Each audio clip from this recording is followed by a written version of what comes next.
गुरुवार को दिन भर गुरुजी रहे परेशान। परेशानी का सबब यह रहा कि उनका हाजिरी ही नहीं बन पाया।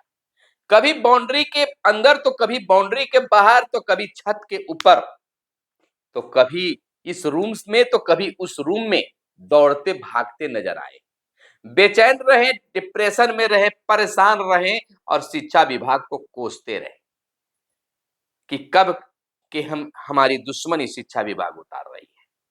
आपने कहा कि हाजिरी बनाओ तो वेतन मिलेगा, हम तो तैयार हैं, अपने निजी मोबाइल से भी हाजिरी बना रहे हैं, लेकिन फिर भी विभाग हमें परेशान कर रही है। एक साथ गुरुवार को गुरुजी का 5 लाख गुरुजी का हाजिरी बिहार में नहीं बन पाया और इसी ऐप पर गुरुजी अपने ट्रांसफर और पोस्टिंग को लिए अप्लाई भी कर रहे हैं।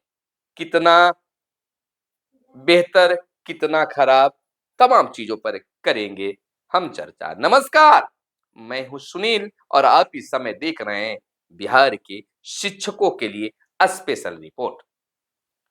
इस स्पेशल रिपोर्ट को विस्तृत करने से पहले आपसे आग्रह है कि चैनल को सब्सक्राइब कर लीजिएगा और कर लिए हैं तो बहुत बहुत धन्यवाद। दोस्तों, गुरुजनों, गुरुवार गुरुजी का दिन और गुरुवार को ही गुरुजी को दिन भर परेशान रहना पड़ा। कारण शिक्षा विभाग के द्वारा बनवाया गया इस शिक्षा कोष ऐप अक्टूबर महीने से 1 अक्टूबर से ही शिक्षकों को ऑनलाइन उपस्थिति के आधार पर वेतन दिए जाने का शिक्षा विभाग का ऐलान है और एक साथ बिहार के 5 लाख से भी अधिक शिक्षकों का हाजिरी नहीं बनना उन्हें अनुपस्थित करता है। तो क्या उन्हें उस दिन का वेतन कटेगा या फिर शिक्षा विभाग अपनी गलती को मानते हुए उनका वेतन देगी? खैर, यह बात की बात है। इसी ई शिक्षा कोष के साथ शिक्षा विभाग कह रही है कि इसके माध्यम से हम ट्रांसफर पोस्टिंग करेंगे। ऐसे ऐप से जो अचानक सो जाता है, अचानक जाग जाता है, अचानक उससे उसके अंग उड़ जाते हैं, यानी कि ऑप्शन उड़ जाते हैं, उसके सहारे 5 लाख से भी अधिक शिक्षकों का ट्रांसफर पोस्टिंग बिहार शिक्षा विभाग करने का दावा कर रही है। शिक्षक तो शिक्षक हैं, बेचारे परेशान हैं, डिप्रेशन में हैं। मैंने तो बताया शुरू में ही कि गुरुवार का दिन गुरुजी के लिए होता है और उसी गुरुवार को बिहार के तमाम गुरुजन जो है वह परेशान रहे। हर गुरुजी के हाथ में अपना मोबाइल, कभी वह अपने बाउंड्री में इधर से उधर, कभी बाउंड्री से बाहर, कभी स्कूल के छत पर, तो कभी पेड़ों पर चढ़कर हाजिरी बनाने का प्रयास कर रहे थे। ऐसा ऐप ई शिक्षा कोष, उसको खोलते ही टावर गायब हो जा रहा था। बहुत सारे शिक्षकों ने ऑफलाइन हाजिरी बनाई लेकिन वह एब्सेंट। अलबत्ता दिन भर गुरुजी परेशान। इस फिक्र में 2 कारण, पहला वेतन कटने का डर और दूसरा कार्रवाई होने का डर, क्योंकि फरमान जारी है, नहीं बनाइएगा हाजिरी वेतन तो कटेगा, 4 दिन लेट आइएगा तो आपको 1 दिन का सेल खत्म हो जाएगा। और इसी ऐप के सहारे ट्रांसफर पोस्टिंग पॉलिसी को पार करना चाहती है शिक्षा विभाग। हालांकि अब इसमें सुधार कर लिया गया है, इस शिक्षा कोष को ठीक कर लिया गया है, आवेदन भी लिए जाएंगे और इसी पर हाजिरी भी बनेगा। लेकिन श्रीमान, आप तो इसे सुधार ले रहे हैं और अपनी गलती के कारण वेतन भी दे दीजिएगा, लेकिन शिक्षक जो दिन भर परेशान रहते हैं, तो एक शिक्षक ही परेशान नहीं, वहां पर बच्चों की पढ़ाई भी बाधित होती है। एक अभी आपने सोचा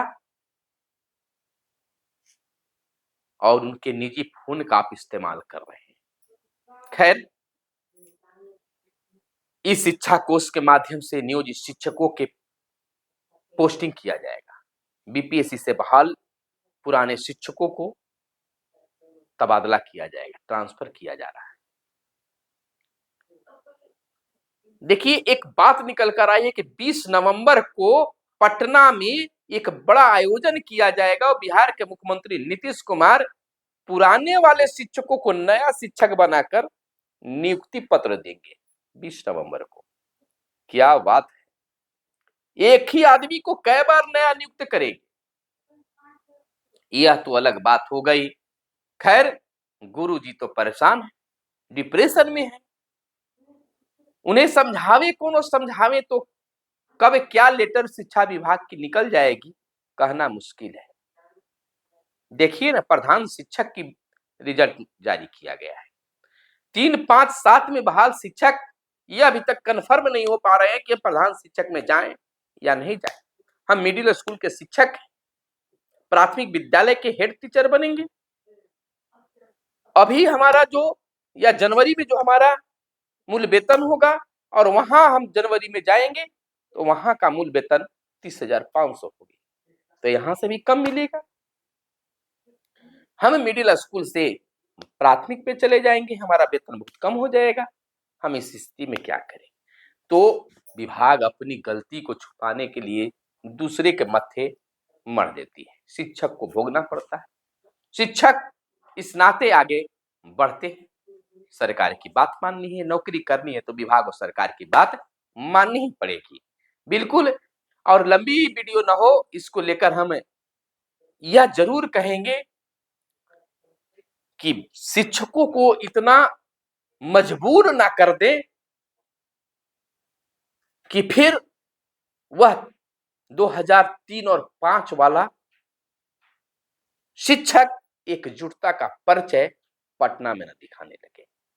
शिक्षक शांत है क्योंकि उस समय उनकी उम्र, जुनून कुछ कर गुजरने की थी। आज वह पारिवारिक बोझ से जरूर दबे हैं, लेकिन कहा गया है कि उस शेर को मत जगाइए जो सोया हुआ है, जाग जाने के बाद हालात जान लीजिए कि क्या होता है।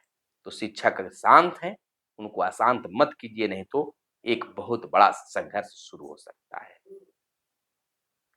शिक्षकों की एकजुटता सरकार को हिला सकती है। और ऐसे भी कहा गया है कि अगर शिक्षकों को छेड़ोगे तो शिक्षक छोड़ेंगे नहीं।